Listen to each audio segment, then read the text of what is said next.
share, recipe share. Share a little recipe with Recipe Share. Recipe Share, Recipe Share. Share a little recipe with Recipe Share. Thank you for joining us for this episode of Recipe Share, a program on AADL TV where we take a few minutes to talk about recipes in a featured category. Today's category is Herb Celebration. I'm Elizabeth, and as usual, I'm joined today by Katie and Beth to tell us about their recipes. So Katie, tell us what you made. Okay, I will. I have to say I'm super excited about this category. It's very timely.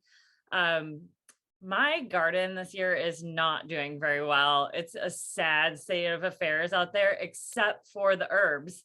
The herbs are flourishing. So it's been really an opportunity to learn to use them and cook with them. And so that is partly what I've been doing with this recipe, which comes from a book I've shown you before. This is America's Test Kitchen, the complete salad cookbook. I love it. I own it. I use it all the time. This recipe is called Mosh salad with cucumber and mint. Mosh is a type of lettuce. I'll show you the way that it's spelled because it's kind of interesting. It's got a little accent above the A. So Mosh. And this is a type of lettuce that is known for its rosette-like leaves and nutty taste. I looked all over for this to complete this recipe the proper way. No luck. So the internet thinks that Whole Foods has Mosh, not our Whole Foods. So I'll continue to look for it because I'm interested to try all sorts of new types of lettuce, but I just have not found this one yet. So to make this salad recipe, you start out by toasting pine nuts, which is one of my favorite things. I love a toasted pine nut. This recipe serves 6 to 8, and they call for 1/3 of a cup of pine nuts for the whole recipe. And I use almost that much just for one serving of this salad because I love them so much. So I go kind of nuts with the pine nuts, but you just toast them. To do that, it's just oven at 350 degrees. 3 minutes, shake them up another 3 minutes, and then they get nice and a little bit browned. Then as those are roasting, you can make your salad dressing. And I like this salad dressing so much that I just make like a big batch of it and then use it throughout the week as I assemble my little salads. So it's, and for this, the instructions, they say to like sort of dice everything up and they kind of want you to whisk it all by hand. But I found that if you throw everything into a mini food processor, that just takes care of it really, really nicely. So it's olive oil, lemon juice. They say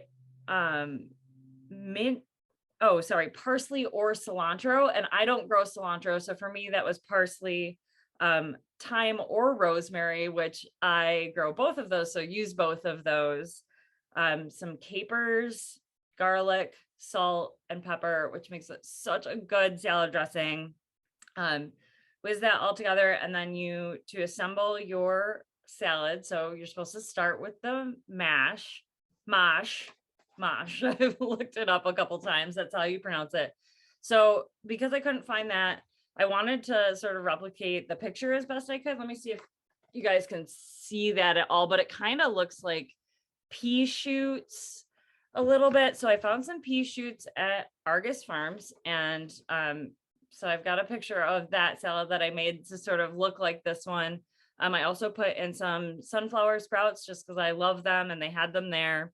But then you just put some thinly sliced cucumber. I just use a baby cucumber and a mandolin, and some mint, like fresh mint, right in the salad. And so because I have so many fresh herbs, I've also been throwing in some fresh parsley and handfuls of fresh thyme, taken off the sprigs, but like a bunch of it. Because I have so much, I didn't know what to do with it. I don't have a lot of thyme recipes. And I found that when I put a little bit in this salad, like that flavor was really coming through, this like herbaceous thyme flavor. So I've been throwing even more in it as I've made this a couple of times. And it's just really good. I've made this a bunch. And so I did that one time, fancied up with pea shoots, but I've just been using like a mixed lettuce instead of the Mosh. And it is so good, you guys. Like it's just lettuce, cucumber, herbs, pine nuts, this amazing herby dressing. And I have eaten it twice this week. I've eaten I would eat it again today, but I'm out of pine nuts. So basically that's the deal. So definitely, if you are into trying something fresh and herby, give this salad a try. It's really, really good. That sounds absolutely incredible to me. I love the dressing. Like, oh my God, I would be eating that with a spoon. Just the different herbs sounds fabulous. I love pea shoots and sunflower shoots in particular. I love that addition. It's not something that I buy often because they are like a little pricier, but like when you have them on a salad, they just add that like pop of freshness. I'm absolutely going to make this. Sounds delicious. Yay. Yeah, that sounds good. I'm not familiar with that Mosh. No, I've never even heard of it. Yeah, me either. Hmm. I will keep looking though, for sure. Yeah. I'll let you guys know if I ever find it. I'm gonna look it up after we're done because I just want to see what it looks like. Mhm. The way you described it. So cool. Yeah, I wonder if it's like radicchio or lettucey or. Yeah, it's more like rosettes. Like it looks like they're small leaves. Yeah, that's why I kind of thought they looked like pea shoots, but yeah, we'll have to see if any of us ever run across it. It's interesting ingredient for sure. Yum. Okay, Beth, tell us about your herb celebration, please. Okie doke. Well, I was celebrating some herbs last week because I'd been out of town and some things died and some things just went kind of wild. So I found this recipe. This is where I got the shrub recipe, but this Simply Real Eating. And it's what it's called here quinoa, feta, dill, and garbanzo bean salad. However, I didn't have quite enough dill. So I just call it an multi-herb, salad. I have the recipe that's in this cookbook. So I use, for most of it, I only use 1 cup of uncooked quinoa instead of 2. And then I added like 3 tablespoons of chopped chives, which I have a ton of. The fresh dill didn't have quite enough, but I think it was, I added parsley in addition to that. Mint, and then garbanzo beans, olive oil, red wine vinegar, salt and pepper, and then I did use a container of arugula. So once you mix all the herbs with the quinoa, or make the dressing with the herbs, and then add the quinoa once it's cooled down a little, and then you fold in the arugula and cheese. It was really, really good, and it does stand up well for leftovers the next day. I really liked it. So yeah, I'd make it again. What kind of cheese was it? Feta.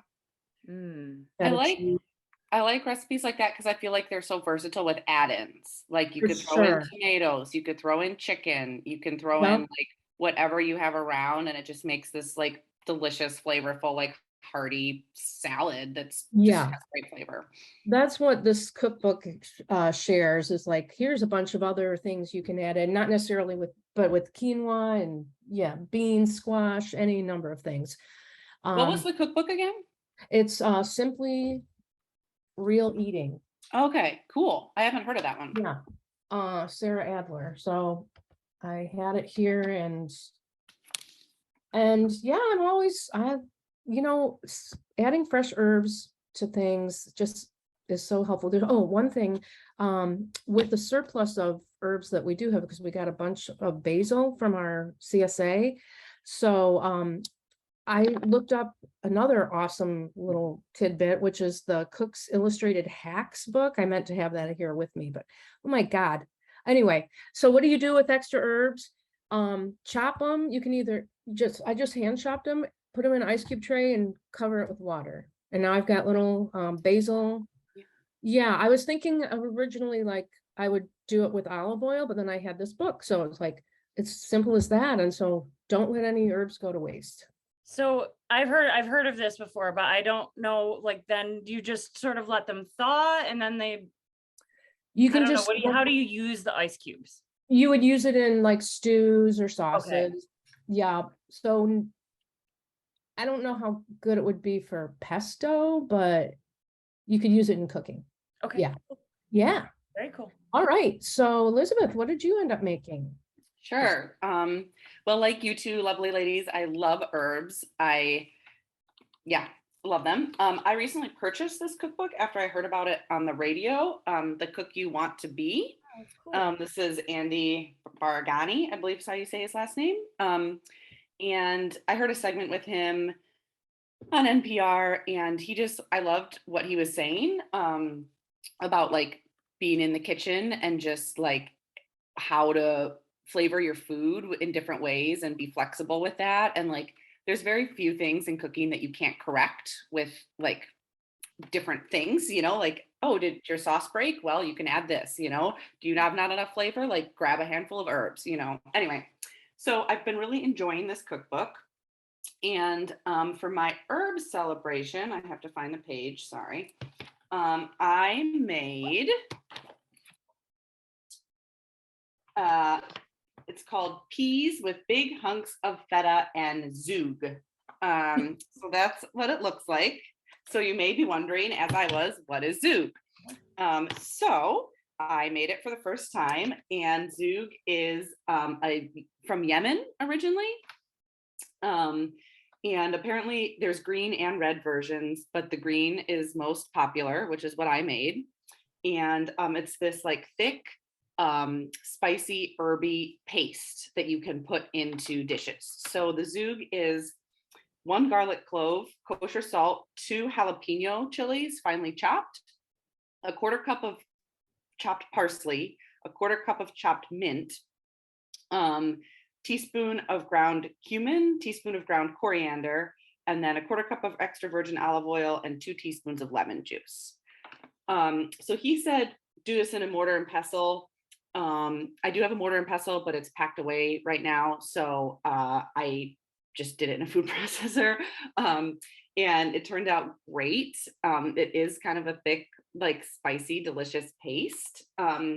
So that was the Zug. I think you could use it on a bunch of things, but then I made this peas with feta and Zug, and this was a really great side dish.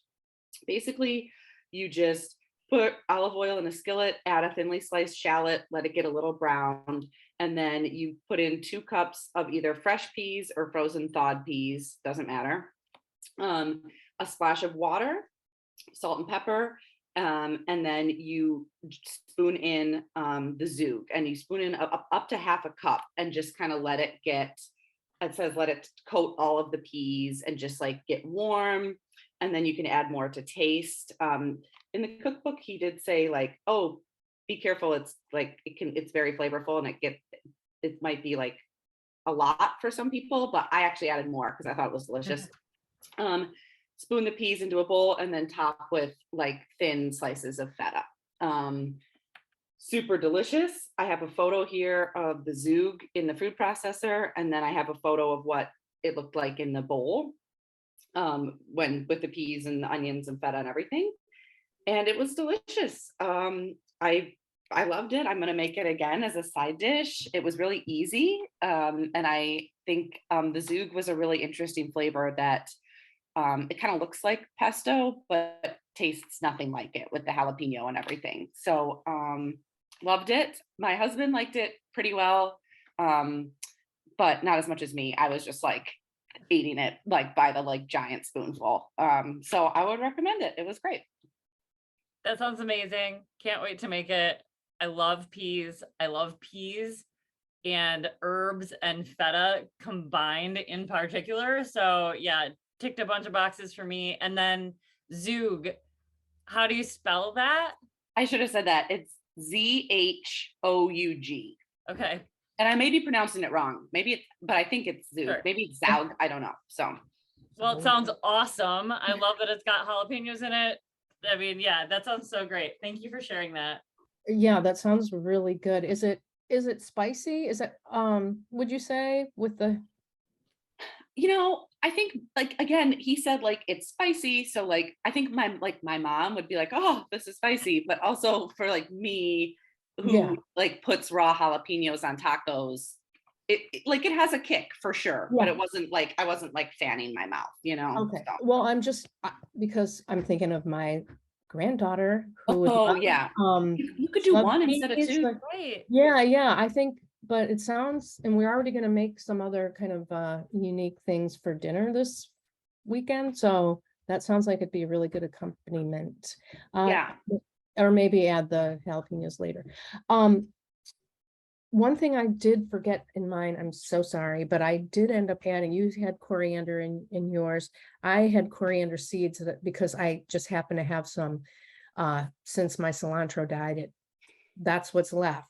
Yeah. So, anyway, that's what I added. So Yum. mention that, but, That's yeah, really cool though, that you harvested your own coriander seeds from your garden. Yeah. Thank That you. is cool. Awesome. Yeah. They had a nice little punch, different. Very cool. One Well, last thing I wanted to say too, Beth, is the Zug, it could be a dip too. Like I felt like for veggies or something too, which the grandbaby might like, if And- they're dipping. So we're like the dip family. yeah. So I could see that though with like yogurt and for sure. yum, love it. Okay, thanks for sharing that. Cool. All right. Well, if we are all set, I will take us out and say thank you for watching Recipe Share, and be sure to click the link below at the event page on aadl.org to find the recipes we talked about and share your own in the comments. Join us next time for Recipe Share. We're looking forward to seeing what you've been making. So thanks for sharing. Recipe share, recipe share, share a little recipe with recipe share.